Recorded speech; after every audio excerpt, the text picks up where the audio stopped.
तो नेटफ्लिक्स की एक और मिस्ट्री, सस्पेंस और एक के ड्रामा वेब सीरीज़ लेके हाजिर है तुम्हारा भाई तुम्हारे सामने। देखो, एक बहुत ही स्लो पेस में चलने वाली वेब सीरीज़ है। इसके बारे में हम लोग आगे डिटेल में बात करेंगे, पर उससे पहले हमेशा की तरह पहले चैनल को सब्सक्राइब कर देना, वीडियो को लाइक कर देना, ताकि मैं इसी तरह का और कंटेंट आप लोगों के लेके आता रहूँ।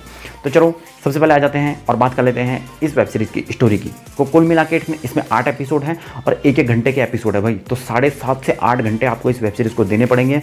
अगर मैं वेब सीरीज़ की स्टोरी की बात करूँ तो दो अलग अलग स्टोरियाँ चल रही होती हैं। एक मोटल होता है, मोटल में भाई किसी का मर्डर हो जाता है और मर्डर होने के बाद उस मोटल के मालिक जो होते हैं उनको क्या क्या यातनाएं झेलनी पड़ती हैं, उनकी लाइफ में क्या अचानक से बदलाव आ जाता है, वो आप लोगों को इस वेब सीरीज़ में देखने को मिलेगा। एक स्टोरी ये है। दूसरी स्टोरी सेम ऐसी है कि भाई एक आदमी एक गेस्ट हाउस चला रहा होता है अपने एक घर पे, तो वहाँ पे एक लड़की इसके साथ आ जाती है और वो लड़की मर्डर करने के बाद अब ये बचाना भी चाहता है, क्योंकि ये चाहता नहीं कि इसका अपने जिस गेस्ट हाउस में काम करता है इसका नाम खराब हो, और वहाँ मर्डर भी हो चुका है।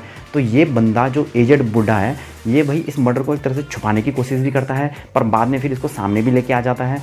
तो वो ये दोनों अलग अलग मूवी की स्टोरी हैं।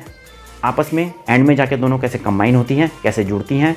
और ये जो स्लो पेस में चलने वाली मूवी है ना, क्योंकि पहले वो मर्डर करके निकल जाती है लड़की, फिर 1 साल बाद वो दोबारा आती है, तो फिर ये बूढ़ा क्या करता है, इसका पर्दाफाश करता है, क्योंकि अब वो चाहता नहीं कि भाई ये किसी और का मर्डर करे, क्योंकि जो वो लड़की है बहुत ही साइकोपैथ है।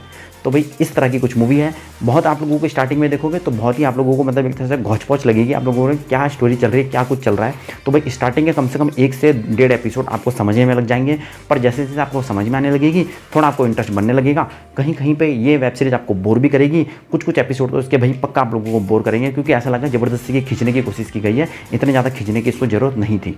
बाकी अगर मैं इस पूरी वेब सीरीज़ को कंबाइन करके निकालूँ, मेरे को स्टार्टिंग में लग रहा था कुछ भयंकर मिस्ट्री निकल के आएगी, पर एंड में जाके पता चला कि यार एक तो सीरियल किलर लड़की निकल के आ गई इसमें, और वो सीरियल किलर लड़की कैसी है कि भाई ये मारना भी चाहता है उसे, फिर उसको बचा भी ले रहा है बार बार। तो वो एक तरह से ना आपके दिमाग में कसमकस चलती रहेगी कि ये क्या कर रहा है, मतलब अच्छा है बुरा है, क्या कर रहा है मतलब। तो वो फ्रस्ट्रेशन, वो आपको गुस्सा देख के आपको और इरिटेशन होगी। मेरे को ये वेब सीरीज़ बिल्कुल भी अच्छी नहीं लगी। अगर मैं बोलूँ तो बिल्कुल भी एवरेज वेब सीरीज़ में इसे रेट करूँगा मैं। फिर भी किसी को के ड्रामा या के सस्पेंस वाली, देखो के ड्रामा की जो क्या होती हैं अलग अलग वेब सीरीज़ होती है ना, जो थोड़ी गेम बेस्ड, थोड़ी ये भाई ये तो बहुत ही सॉलिड निकल के आती है, जैसे स्क्विड गेम होगी, कुछ और भी 1-2 वेब सीरीज़ निकल के आई हैं, कुछ एक्शन एडवेंचरस जो मूवियाँ निकल के आई हैं वो बहुत अच्छी हैं। पर इस तरह की मिस्ट्री सस्पेंस वाली बिल्कुल भी के ड्रामा की ये वेब सीरीज़ अच्छी नहीं निकलती। अभी तक का रिकॉर्ड तो यही रहा है, और ये भी कुछ वैसी है, बड़ी एवरेज, बड़ी डिसेंट सी वेब सीरीज़ है। कुल 8 एपिसोड है, जैसे मैंने आपको बताया। नेटफ्लिक्स में आप लोगों को मिल जाएगी, हिंदी में अवेलेबल है, हिंदी डब इसका काफ़ी अच्छा है, देखना होगा तो देख लेना, मेरी तरफ से रिकमेंडेड नहीं है ये। बाकी जाते जाते चैनल को सब्सक्राइब कर देना, वीडियो को लाइक कर देना। Bye bye, Ram Ram.